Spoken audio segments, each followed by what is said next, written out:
Welcome to YouTube channel Law and Communication Skills. Subscribe our channel, press bell icon for notification, like, comments and also share to others.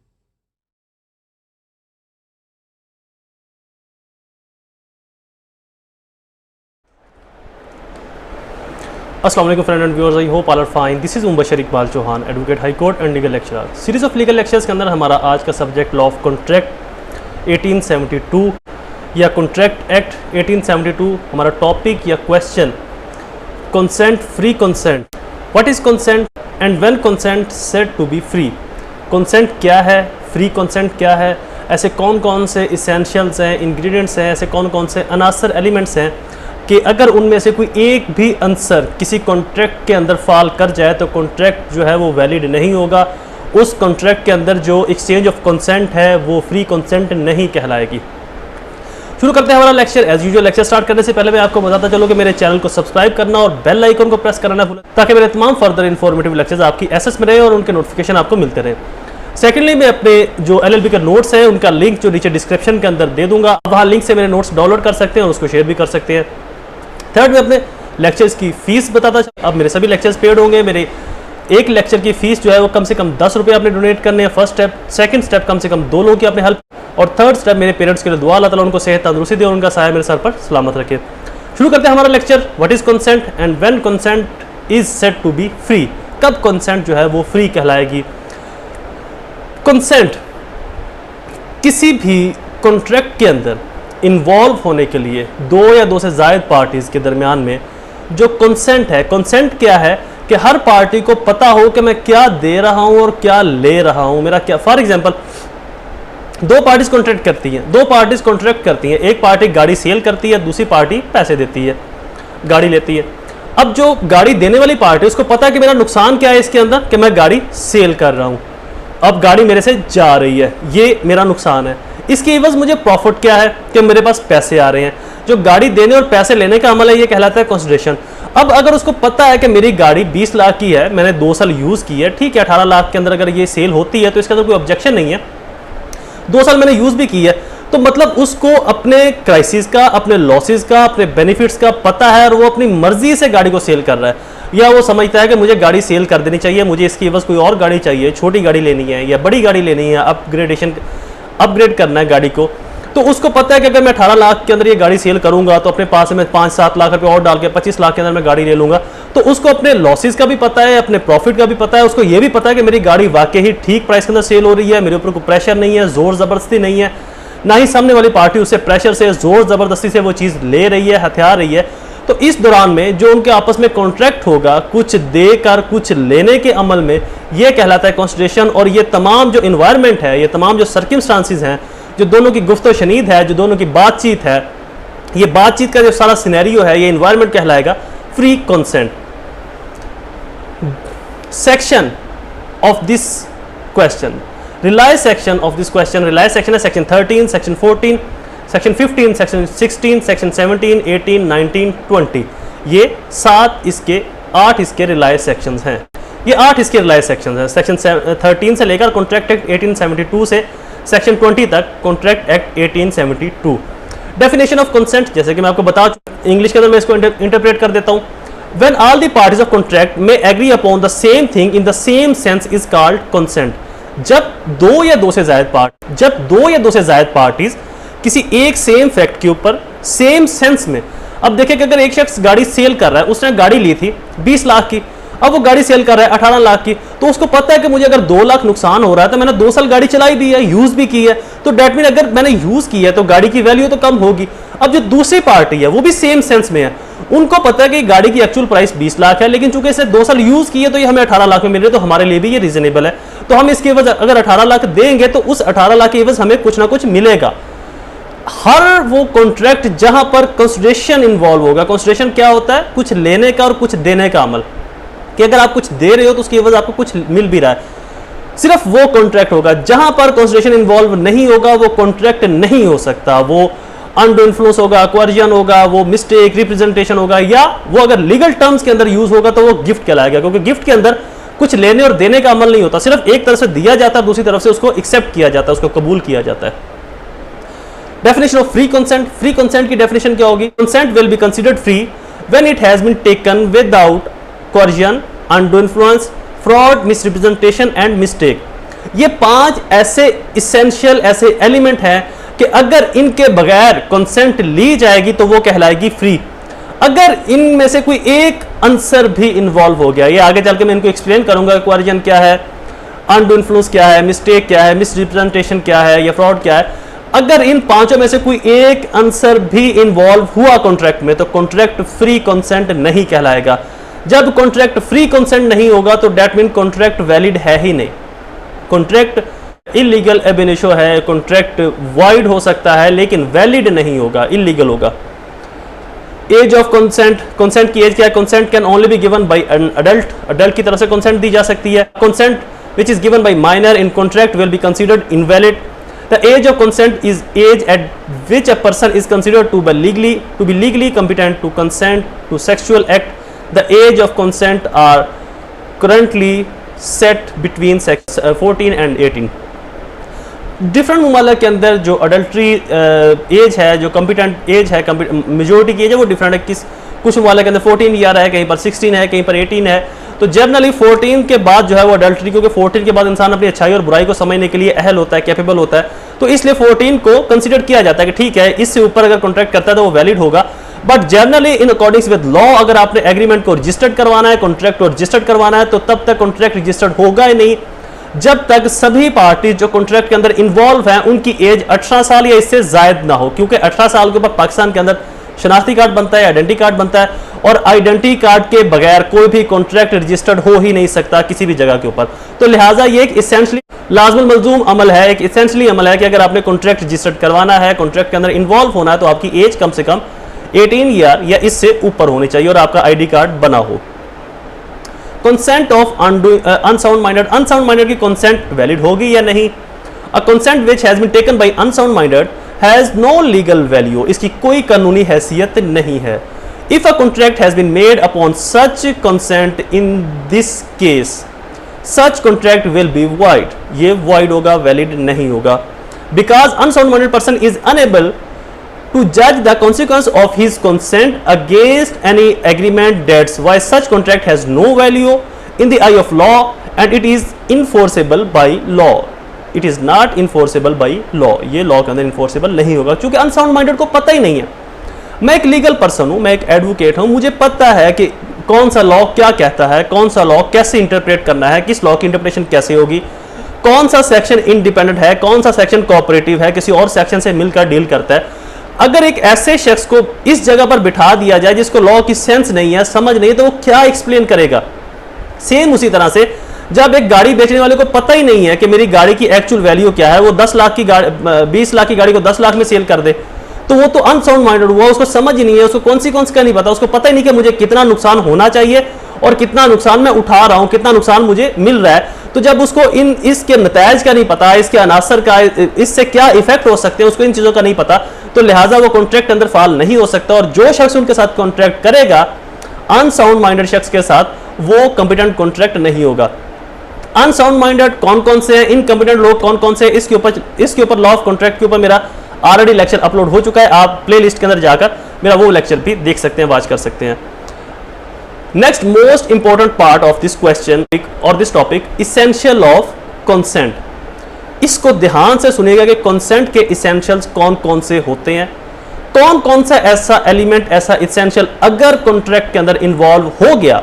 अच्छा, एक और चीज यहां पर कि contract बहुत ही सेंसिटिव मैटर है। अगर हम इसको कुरानिक रेफरेंस से भी देखें तो कुरान पाक में भी अल्लाह ताला फरमाता है कि ऐ मुसलमानों, ऐ मोमिनो, जब तुम वाहिदात किया करो तो उसको लिख लिया करो और साथ में 2 गवाह ले लिया करो ताकि वो तुम्हें याद रहे और तुम्हारे लिए आसानी हो बाद में उसको इन्फोर्स करवाने में, उसको इंप्लीमेंट करवाने में। तो कॉन्ट्रैक्ट बहुत ही कॉम्प्लिकेटेड मैटर है, कॉन्ट्रैक्ट के केसेस भी बहुत कॉम्प्लिकेटेड होते हैं, ये खुद भी एक कॉम्प्लिकेटेड है। तो इसके अंदर बारीकियां बहुत ज्यादा है, तो इसकी तमाम बारीकियों को देखना, और अगर आपने कॉन्ट्रैक्ट के ऊपर ग्रिप करनी है तो इसके एक कॉन्ट्रैक्ट एक्ट जो है, इसका एक वर्ड अपने आप के अंदर एक इंडिपेंडेंट वर्ड है, वो अपने आप के अंदर एक पूरी इंटरप्रेशन रखता है, पूरी इंटरप्रेट एक वर्ड को किया जा सकता है। तो इसलिए ये बाकी लॉ से थोड़ा सा डिफरेंट है क्योंकि इसका हर वर्ड ही अपने आप के अंदर एक खुद मुख्तियार हैसियत रखता है। तो इसके एक वर्ड को समझना और इसको ऑब्जर्व करना बहुत जरूरी है। Essential of free consent, free consent के इसेंशियल क्या होंगे? सबसे पहले free consent, it is necessary the consent should be free from any pressures, free consent is one of the essential elements of valid contract etcetera. जो मैं आपको बता चुका हूं कि कंसेंट का फ्री होना जरूरी है और ये एक इसेंशियल एलिमेंट है किसी भी कॉन्ट्रैक्ट के अंदर इंटर होने के लिए, इन्वॉल्व होने के लिए। अब सबसे मेन जो चीज है, इसका जो पहला इसेंशियल है वो कौन सा है? वो है सेक्शन 14। यहां पर तरतीब मैंने थोड़ी सी ऊपर नीचे की हुई है, जो कॉन्ट्रैक्ट के अंदर जो तरतीब है वो थोड़ी सी डिफरेंट है। तरतीब का फर्क है, तरतीब अगर ऊपर नीचे हो भी गई तो इसके अंदर कोई हर्ज नहीं है, मवाद जो है वो कंसर्न होना चाहिए आपका लॉ के साथ। तो लॉ का जो सेक्शन 14 है वो है फ्री कंसेंट, डिफाइन करता है फ्री कंसेंट को। तो फ्री कंसेंट क्या है? कोएर्जन, अनडू इन्फ्लुएंस, फ्रॉड, मिसरिप्रेजेंटेशन और मिस्टेक। सबसे पहला जो इसका इसेंशियल है फ्री कंसेंट का वो है अनडू इन्फ्लुएंस, सेक्शन 16। नोटिस के अंदर मैंने कोएर्जन को पहला इसेंशियल लिखा, लेकिन आप इसको ऊपर नीचे भी कर ले, कोई हर्ज नहीं है। तरतीब आगे पीछे भी जैसे कि मैंने बताया हो जाए तो इसके अंदर कोई हर्ज नहीं है। इसके अंदर कोई ऐसी कोई बात नहीं कि जो इसके अंदर आपको एग्जामिनर फेल कर देगा। जस्ट तरतीब ऊपर नीचे होगी, लेकिन आपको कॉन्सेप्ट की समझ होनी चाहिए। तो पहला इसेंशियल जो है, वो जो पहला इसेंशियल है फ्री कंसेंट का वो है कोएर्जन। कोएर्जन क्या है? COER, जोर, जबर, ज्यादती, तशद्दुद से किसी से कोई एग्रीमेंट करवाना। फॉर एग्जाम्पल, एक शख्स ए एक शख्स है और बी दूसरा शख्स है। ए बी के घर में जाता है और गन जो है बी की कनपट्टी के ऊपर रख के कहता है कि अपनी ये गाड़ी मुझे 20 लाख में नहीं 10 लाख में दो या 5 लाख में दो। अब वो मरता बेचारा क्या ना करता, उसने कहा कि ठीक है जी मैं साइन करने को तैयार हूं। साइन ना करता तो मारा जाता, वो एग्रीमेंट कर लेता है। अब यहां पर लॉ ये देखेगा कि जो गाड़ी ए ने बी से ली, आया अगर उसने वो 5 लाख की ली तो उसकी जो एग्जिस्टेंसी प्राइस है, जो एग्जैक्ट प्राइस है, उसकी जो प्राइस एग्जिस्ट करती है, आया बाकी वो इतनी है। फॉर एग्जाम्पल एक गाड़ी है कोरोला की 25 लाख की। अब अगर कोई शख्स वो गाड़ी दूसरे शख्स से 5 लाख में ले लेगा तो कॉमन माइंड उसको तस्वुर ही नहीं करता। लोग कहते हैं यार 25 लाख की गाड़ी कौन 5 लाख में देता है और कौन 5 में लेता है, तो या तो ये चोरी की गाड़ी है या जबरदस्ती छीनी गई है। तो लॉ जो है ये कॉमन सेंस के ऊपर बेस करता है। अगर 25 की गाड़ी 23 में जाती है तो बात समझ में आती है कि हो सकता है उसके अंदर कोई फॉल्ट हो या उस शख्स को मजबूरी हो या वो अर्जेंट सेल करना चाह रहा हो, तो इतना गैप आ जाता है 1-2 लाख का, 2-3 लाख का। बट 20-20 लाख का गैप नहीं आता, 10-10 लाख का गैप नहीं आता। तो लॉ कॉमन सेंस को समझता है। जब बी कोर्ट में जाएगा और कोर्ट को बोलेगा कि जी मेरी 20 लाख की गाड़ी थी, ये शख्स मुझसे 5 लाख में ले गया, जबरदस्ती ले गया, उस वक्त मैं अकेला था घर में या मैं कमजोर था, लाचार था, इसने अपनी गन मेरी कनपट्टी के ऊपर रखी और बोला कि ये एग्रीमेंट करो, अगर नहीं करोगे तो मार दूंगा, तो मैंने मजबूरी में ये एग्रीमेंट कर लिया।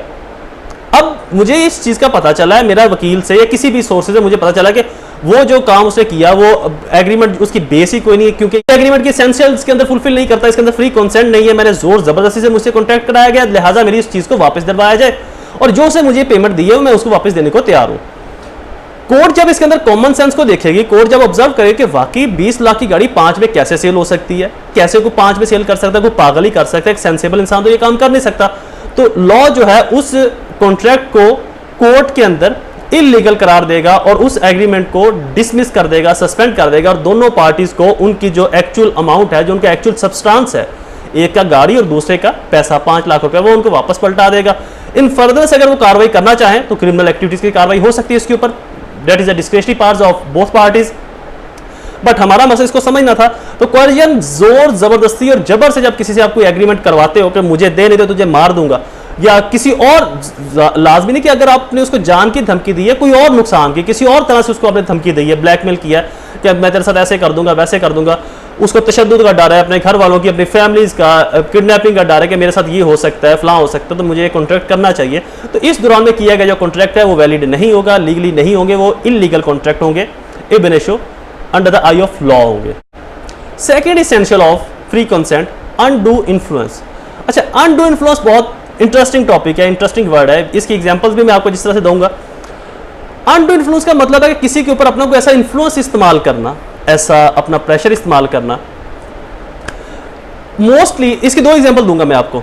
मैं अक्सर पब्लिक ट्रांसपोर्ट के अंदर सफर करता हूं, तो मैंने अक्सर देखा है कि गाड़ी के अंदर को पुलिस वाले आकर बैठ जाते हैं। जब हम गाड़ी में बैठते हैं, जब किसी डेवो में हम बस में बैठते हैं सफर करने के लिए, तो मैं फॉर एग्जाम्पल अगर उनको टिकट देता हूं तो मेरा उनके साथ एक ऑरली एग्रीमेंट हो जाता है, इंप्लाइडली और ऑरली एग्रीमेंट होता है कि ये टिकट है 2000 की, मुझे अपने फलां जगह तक ड्रॉप करना है और फलां जगह तक जाने तक मैं जो सफर तय करूंगा उसका जो आपको हर्जाना है वो मैं 2000 की सूरत में दे रहा हूं, मैं आपको 2000 दे रहा हूं, आपने मुझे फैसिलिटेट करना है लाहौर से फलां शहर तक जाने के लिए। अब मेरा उनके दरमियान में ये कॉन्ट्रैक्ट बन गया और इसके ऊपर मैंने खुद से कई केसेस भी किए हुए जो इस कॉन्ट्रैक्ट से ट्रांसपोर्टेशन के मामला से डील करते हैं और बाकायदा इसके ऊपर टॉर्ट्स के और क्रिमिनल एक्टिविटीज के भी इसके ऊपर केस बनते हैं। तो इन शॉर्ट मैंने उनको पैसे दिए और उन्होंने मुझे टिकट दे दिया और मैंने लाहौर से फलां शहर तक अपना सफर कंप्लीट करना है। अब इस दौरान में अगर कोई शख्स गाड़ी में आकर बैठता है, वो किसी यूनिफॉर्म में है, किसी वर्दी में है, पुलिस वाला या कोई भी और आर्म सर्विस ऑफिसर है, अक्सर मैंने ये नोटिस देखा है मैंने, तो वो पुलिस वाले बिल्कुल फ्री गाड़ी में बैठते हैं और सफर करते हैं और इस चीज को अपना हक समझते हैं कि ये हमारा हक है, ये हमारे राइट है। ये ना आपका हक है, ये आपका ना राइट है। पाकिस्तान के अंदर जहां पर कॉन्स्टिट्यूशन इंडिपेंडेंट है, जहां पर इंडिपेंडेंट लॉज एप्लीकेबल है, चाहे प्राइम मिनिस्टर भी किसी गाड़ी में, किसी ट्रेन में, किसी जहाज में सफर करेगा तो वो भी उसकी प्राइस पे करेगा, वो भी उसकी कीमत पे करेगा, वो भी एक्सेप्शन नहीं है उसको मिल सकती। तो पुलिस वालों से वो जो कंडक्टर्स होते हैं या वो जो बस के अमला हजरात होते हैं, वो उनसे पैसे नहीं लेते। वो कहते पैसे लगेंगे तो चलान कर देंगे या कोई और सोर्सेज अपना इस्तेमाल करेंगे। अगर ये ट्रैफिक पुलिस में नहीं है तो पंजाब पुलिस में है तो किसी और केस के अंदर हमें पकड़ लेंगे, किसी और जगह के ऊपर हमें ये जो है ना वो दबोच लेंगे। तो ये उनका अपना एक इन्फ्लुएंस है पुलिस का, उस आवाम के ऊपर जो डरते हैं उनसे पैसे नहीं लेते। अब हो क्या रहा है कि एक तरफ से तो फैसिलिटेट किया जा रहा है लेकिन दूसरी तरफ से उसकी कीमत, उसकी पेमेंट पे नहीं की जा रही। फॉर एग्जाम्पल बस वालों ने पुलिस वालों को एक जगह से पिक किया और दूसरी जगह तक छोड़ा, तो कॉन्ट्रैक्ट क्या था कि दोनों तरफ इसके अंदर कॉन्स्टिट्यूशन क्या थी कि कुछ लेना और कुछ देना। लेना क्या था किराया और देना क्या था फैसिलिटेट करना, उनके एक जगह से पिक करना और दूसरी जगह तक ड्रॉप करना। अब पिक और ड्रॉप तो हो गया, एक तरफा तो फैसिलिटेट हो गया, लेकिन दूसरी तरफ से जो किराया है, वो रेंट है, वो नहीं दिया गया। अब पुलिस वाले कहेंगे कि जी हमसे इन्होंने मांगा ही नहीं, अगर मांगते तो हम दे देते। तो सिंपल बात है मेरे भाई, ये अनडू इन्फ्लुएंस है, क्योंकि वो बेचारे इस डर से नहीं मांगेंगे कि पैसे मांग लेते आगे जाके चलान ना कर दें। 50 रुपए का किराया बनना, 500 उन्होंने हमारे ऊपर चलान ठोक देना, तो बेहतर है ना ही मांगिए, जान छुड़ाइए इनको, जहां उन्होंने उतरना उतार कर आगे निकले। तो ये भी अनडू इन्फ्लुएंस है। सेकंड इसकी एग्जांपल वो भी इंटरेस्टिंग है। फॉर एग्जांपल आपकी एक शॉप है और आपकी शॉप है सोने की, आपकी एक गोल्ड की ज्वेलरी शॉप है। अब पाकिस्तान में और स्पेशली पंजाब और सिंध के अंदर एक कल्चर बहुत ज़्यादा आम है कि पीरी फकीरी मुर्शदी के कल्चर को बहुत हवा दी जाती है, बहुत लोग मानते हैं। आपकी शॉप है, वहां पर आपका जो पीर मुर्शद है वो आ जाते हैं, आकर बैठ जाते हैं, एक अंगूठी के ऊपर उनकी नजर पड़ती है, वो कहते हैं जी ये अंगूठी मुझे दे। आप कहते हैं, अब आपके दिल में तो ये है कि आप देखिए, अगर आपने खुद से उनको देनी होती तो आप कहते थे ये ले जी अंगूठी, आप इस रिंग को पहन ले, तो ये तो था एक गिफ्ट। अब उन्होंने कहा कि आप ये अंगूठी मुझे पसंद है, आप ये अंगूठी मुझे दे दें। आपने उठाई अंगूठी उसको दे दिया। अब आपका दिल नहीं था देने का, आपका दिल नहीं कर रहा था कि मैं इसको ये रिंग दूं, लेकिन आप उसको इनकार भी नहीं कर पाए कि नहीं मेरे पीर है मुर्शद है। अब चूंकि हमारे अंदर एक हवा बना हुआ है पीरो मुर्शद का, एक ये बुजुर्गान दीन का, कुछ जाली भी है और कुछ अल्लाह ताला के नेक बंदे भी है, मैं खुद उनकी बहुत इज्जत करता हूं। तो अब हमारा दिल नहीं था, आपका दिल नहीं था उनको वो रिंग देने का। वो रिंग थी 2 तोले की अंगूठी, और 2 तोले की अंगूठी तकरीबन 2 लाख के आसपास बनी जाती है, 1.5 लाख 2 लाख के करीब। तो अब आप उनको इनकार भी नहीं कर पाए। इनकार ना करने की वजह क्या थी कि ये पीर है मेरा, मैं इसकी इज्जत बहुत करता हूँ, रिस्पेक्ट बहुत करता हूँ, लिहाजा मैं इसको इनकार नहीं कर सकता। दूसरी वजह कि ये पीर है, अल्लाह ताला के नेक बंदा, ये ना ये बददुआ दे और मेरा जो सारा बिजनेस ही बैठ जाए। तीसरी वजह, उनके साथ कुछ और लोग थे अकीदतमंद थे, आपने बोला कि अब इनके सामने मेरी इंसल्ट हो गई, उन्होंने पीर की गाले नहीं मनी, ये तो पीर समझ दी कुछ नहीं ने, तो जेडे पीरा ना समझन दुनिया दे ना आखरत दे। तो इन चीज़ों के डर की वजह से आप उसको वो रिंग दे देते हो उसकी डिमांड पर, उसके मांगने के ऊपर। अब जब आप उसको वो रिंग देते हो, उसको आप रिंग पहना देते हो, वो रिंग पहन लेता है, तो ये कॉन्ट्रैक्ट भी अनडू इन्फ्लुएंस की मद में आएगा और इस कॉन्ट्रैक्ट को कोई भी शख्स चैलेंज कर सकता है। जरूरी नहीं कि वही पार्टी, जरूरी नहीं कि जिसने रिंग दी है, कोई भी शख्स देखने वाला इस कॉन्ट्रैक्ट को चैलेंज कर सकता है कि इस कॉन्ट्रैक्ट की कोई लीगल हैसियत नहीं है, कानूनी वैल्यू नहीं है, क्योंकि ये अनडू इन्फ्लुएंस के अंदर बना है, लिहाजा इसको खत्म किया जाए। Third term miss representation. Miss representation क्या है कि या तो लीड गलत करना या गलत बयानी करना, या तो नुमाइंदगी गलत करना या गलत बयानी करना। फॉर एग्जाम्पल, एक चीज मेरी है ही नहीं और मैं उसको अपनी करके बेच रहा हूं, तो ये गलत लीड करना है, ये रॉन्ग लीड करना है, ये गलत तर्जुमानी करना है। या एक चीज मेरी है लेकिन मैं उसको जब मेरी एक गाड़ी है, उसके इंजन के अंदर कोई ऐसा फॉल्ट है जो सिर्फ टाइमली पता चल सकता है, इमीडिएटली चेक करने पर पता नहीं चल सकता, तो मैं वो गाड़ी सेल करता हूं आपको, दूसरे जो शख्स लेने के लिए आ रहा है, तो जब वो मुझसे लेने के लिए गाड़ी आएगा और मैं कहूँगा नहीं जी इसके अंदर तो फॉल्ट ही कोई नहीं है, ये तो बिल्कुल जेन्युइन और टोटा पीस है, अब तक इसको तो टच ही नहीं किसने किया, ये तो बिल्कुल मैकेनिक ने हाथ ही लगाया, तो इतनी जो तारीफें करके मैं उसकी जब सेल करूंगा और बाद में जब उसके अंदर कोई ऐसा फॉल्ट निकलता है जो वे टाइमली पता चलता है, तो ये भी मिस रिप्रेजेंटेशन के जमरे में आता है। इस केस के अंदर भी कॉन्ट्रैक्ट जो है वो वैलिड नहीं होगा, वाइड हो जाएगा, ab initio of law, illegal ab initio of law होगा, उसकी कोई कानूनी अहमियत नहीं होगी, उस कॉन्ट्रैक्ट को भी खत्म करवाया जा सकता है और इसके ऊपर टॉर्ट या हरजाने की प्रोसीडिंग भी लॉन्च करवाई जा सकती है। Fraud, consent should be free of fraudulent element. Fraud क्या है? फ्रॉड सिंपल वही फ्रॉड जो हम लोग करते हैं, जिसे हम मास्टर में कहते हैं तू बड़ा फ्रॉडिया है। तो फ्रॉडिया से मतलब एक शख्स मेरे से कोई चीज़ मैं किसी से चीज़ परचेज करता हूँ और मैं उसको एक चेक काट के दे देता हूँ। अब वो शख्स चेक बैंक में लेकर जाता है, वो चेक जो एक्सेप्ट ही नहीं होता, वो कहता है जी इसके अंदर तो पेमेंट ही कोई नहीं है, और मैं वो चीज़ लेकर रफू चक्कर हो जाता हूँ। तो ऐसी चीज़ जहाँ पर किसी को कुछ जो है ना किसी से कुछ ले लिया जाए और बाद में उससे फ्रॉड कर लिया जाए इन सेंस ऑफ कंसिडरेशन कि आपने कुछ तो ले लिया, कुछ अमाउंट ले ली, लेकिन उसके ऊपर जो आपने पे करना था उस पे करने की सूरत में आपने उसके साथ फ्रॉड किया, जो देना था वो आपने उसको नहीं दिया, या जितना देना था उतना नहीं दिया, उससे कम दे दिया। या फॉर एग्जांपल इसकी जनरली इसकी एग्जांपल अक्सर आप लोगों ने देखा होगा कि आपके घरों के अंदर दूध देने वाले आते हैं। अब 1 लीटर जो दूध की प्राइस है वो मुख्तलिफ शहरों के अंदर मुख्तलिफ है, लाहौर के अंदर वो 120 के आसपास है, 120 रुपए पर लीटर। तो हमारा उनके साथ एक ऑरली और इम्प्लाइडली एक कॉन्ट्रैक्ट हमारा है कि हम आपको 120 रुपए देंगे, आप उसके बाद हमें दूध दोगे। अब दूध वाले करते क्या है जनाब हजरात, वो दूध तो देते हैं लेकिन उसके अंदर पानी मिला के उसके अंदर कुछ ऐसे केमिकल्स शामिल कर देते हैं जिससे दूध जो है ना वो गाढ़ा होता है, उसके अंदर झाग, तो काफी इस तरह के सोर्सेज हैं। मुझे क्या, मेरा एक दोस्त है उसने मुझे बताया था, वो देकर जाता है मुझे दूध और मुझे वो तमाम चीजें बताता है कि जी इन चीजों से जो दूध है हम उसको गाढ़ा कर सकते हैं, और उसके अंदर बहुत सी ऐसे मुजरे सेहत चीजें भी डालते हैं जिससे दूध गाढ़ा भी लगता है और दूध के अंदर बड़ी एक वो झाग बन जाती है और इमीडिएटली वो अगर उसको मक्खन वगैरह, तो इस तरह की उसने मुझे चीजें बताई। तो हमारा उनके साथ एक कॉन्ट्रैक्ट है कि हम आपको 120 देंगे, तो उस 120 के एवज आपने हमें 120 के एवज 1 किलो आपने हमें दूध देना है। तो अगर उस 120 की एवज वो आपको आधा किलो के अंदर आधा किलो पानी डाल के देते हैं तो ये भी फ्रॉड है, क्योंकि वो पैसे उस 1 किलो दूध की प्राइस के आपसे ले रहे हैं, उसके एवज उन्होंने आपको 1 किलो दूध ही देना है, उस दूध के अंदर कुछ और शामिल करके पानी शामिल करके आपको नहीं दे सकते। अगर आपने पानी लेना है तो आप उससे लाजमी ना एक 60 रुपए की आधा किलो लोगे, बाहर से आप अच्छी खासी बोतल मिलती है लीटर की 45 रुपए की, वो ले लोगे। तो आपका उसके साथ ये भी कॉन्ट्रैक्ट है कि अगर जो शख्स आपसे जो चीज ले रहा है उसके एवज वो आपको वही चीज पे भी करे। आपसे कोई एग्रीमेंट करता है कि जी मैं आपको गाड़ी सेल करूंगा, मेरे पास सुजुकी की गाड़ी है, एग्रीमेंट आपका उसके साथ हो जाता है, आप उसको पेमेंट दे देते हो, आप 15 लाख सुजुकी की गाड़ी आपने उससे लेनी है जी जिमी जीप, लेकिन जब आप उसको डिलीवरी करते हो आप मेहरान की जो टोटली 10 लाख की है, तो जो चीज लेनी है उसकी बस वही चीज आपने उसको डिलीवर करनी जिसका आपके उसके साथ एग्रीमेंट हुआ है। तो ये किसी भी सेंस में, किसी भी केस में, कहीं पर भी कोई भी fact, parties, essentials, element, circumstances हो जहां पर अगर आपने जो उसके साथ जो बात की थी वो आप उसको फुलफिल नहीं कर रहे, उसकी वजह आप उसको कुछ और भजवा रहे हो, कुछ और दे रहे हो, तो ये भी फ्रॉड की सेंस में आएगा और इस कॉन्ट्रैक्ट को भी इलीगल कंसीडर किया जाएगा, वाइड कंसीडर किया जाएगा, इसकी भी लीगली कोई हैसियत नहीं होगी in the eye of law. Types of consent, consent की कितनी टाइप्स है? बेसिकली कंसेंट की 3 types. Explicit consent, explicit consent कौन सी है? Explicit consent also known as direct consent, which mean that an individual has been given option to agree or disagree with the treaty even after disclosures of personal information। जहां पर कोई एक शख्स directly involve हो, मैंने ही इसको agree करना है, मैंने ही इसको डिसएग्री करना है, मेरे अलावा ना तो कोई मेरी बिहाफ पर एग्री डिसएग्री कर सकता है और ना ही मेरे अलावा कोई और कर सकता है। जो चीजें मलकियत ही मेरी है, नाम ही मेरे है, तो उसको मैंने ही एग्री और डिसएग्री करना है। Implied consent, implied consent also known as direct consent, which mean that an individual has not been given option to agree or disagree with the treaty, even nothing to disclose upon him personal information।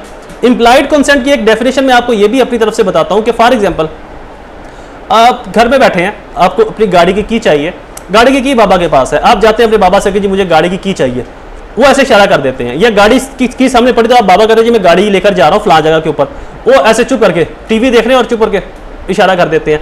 तो that mean उन्होंने इंप्लाइडली consent दे दी। जरूरी नहीं कि वो आपको आप stamp पर लिख कर देंगे ठीक है जी मेरा बेटा फलां एंड फलां सो एंड सो फलां एंड फलां जगह के ऊपर मेरी गाड़ी नंबरी ये है, इस रूट से लेकर जा रहा है, तो जरूरी नहीं है। तो कुछ ऐसी कंसेंट है जहां पर एक्सप्लिसिट और रिटन कंसेंट की जरूरत नहीं पड़ती, आप इंप्लाइडली और खामोशी से भी वो कंसेंट जो है वो रिवार्ड कर सकते हो।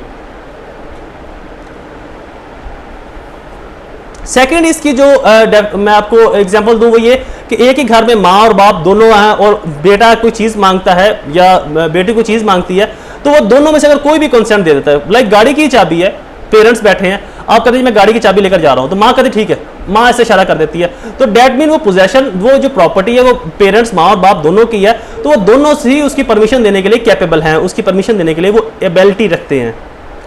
रिटर्न कंसेंट जो है वो सिंपल बात है, रिटर्न से जाहिर है कि ऐसी कंसेंट जो इन रिटर्न एग्रीमेंट लिख कर दी जाए कि ठीक है जी ये काम मैं करने के लिए तैयार हूं, जो एग्रीमेंट की सूरत में या कॉन्ट्रैक्ट की सूरत में आप कंसेंट लिख कर देते हो। रीजन विच मेक्स कंसेंट अनफ्री, ऐसी रीजन जहां पर जो कंसेंट है वो अनफ्री है, वो मैं ऊपर डिटेल से आपको बता चुका हूं, नीचे भी वो मेंशन है। क्वर्जन, जोर जबर से, तशद्दुद से कोई चीज़ लेना। अनडू इन्फ्लुएंस, अपना इन्फ्लुएंस इस्तेमाल करके, अपना असर रसूख इस्तेमाल करके कुछ लेना। फ्रॉड, हेरा फेरी करके, फ्रॉड करके किसी से कुछ लेन देन का अमल करना। मिस रिप्रेजेंटेशन, गलत नुमाइंदगी करना या गलत बयानी करना। मिस्टेक, ये एक मोस्ट इंपॉर्टेंट रह गया था। मिस्टेक क्या है? कोई ऐसा कॉन्ट्रैक्ट जहां पर दो पार्टीज एग्रीमेंट करती हैं, एक पार्टी कहती है कि मैं अपनी गाड़ी आपको सेल करता हूं 20 लाख में, दूसरी पार्टी कहती है कि हमें कबूल है। अब बाद में दोनों में से कोई एक पार्टी, फॉर एग्जाम्पल दूसरी वाली पार्टी जो पैसे भिजवाती है वो 18 लाख भिजवा देती है, कॉन्ट्रैक्ट इज वाइड। अब मिस्टेक वाला जो ऑप्शन है ये कॉन्ट्रैक्ट को वाइड करता है, इलीगल नहीं करता। अगर इसकी करेक्शन कर दी जाए, फॉर एग्जाम्पल जिसने पैसे भिजवाने हैं उसने गाड़ी की डिलीवरी ले रही और पैसे भिजवाए 18 लाख रुपया, अब ये वाइड है, अगर तो वो 18 के बाद देता ही नहीं है तो देन ये इलीगल बनेगा। अगर वो 18 के बाद दूसरा 2 लाख रुपया पे कर देता है, दे देता है in any other transaction, bank के थ्रू या किसी और वे से, तो देन ये कॉन्ट्रैक्ट लीगली होगा, वैलिड होगा, ये कानूनी इसकी हैसियत होगी।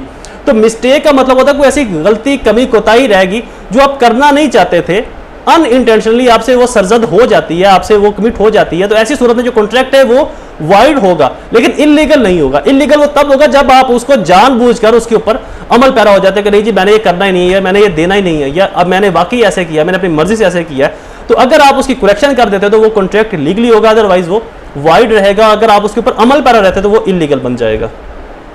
नेक्स्ट हेडिंग है जी preclude remarks, question is complete. I hope आपको ये लेक्चर पसंद आया होगा। मेरे चैनल को सब्सक्राइब करना और बेल आइकन को प्रेस करना बिल्कुल भी मत भूलें, ताकि मेरे तमाम फर्दर इन्फॉर्मेटिव लेक्चर्स आपकी एक्सेस में रहे और उनके नोटिफिकेशन आपको बर वक्त मिलते रहे। मुझे अपनी दुआओं में जरूर याद रखिएगा। अल्लाह ताला आप सबका हामी नासिर हो। वस्सलाम।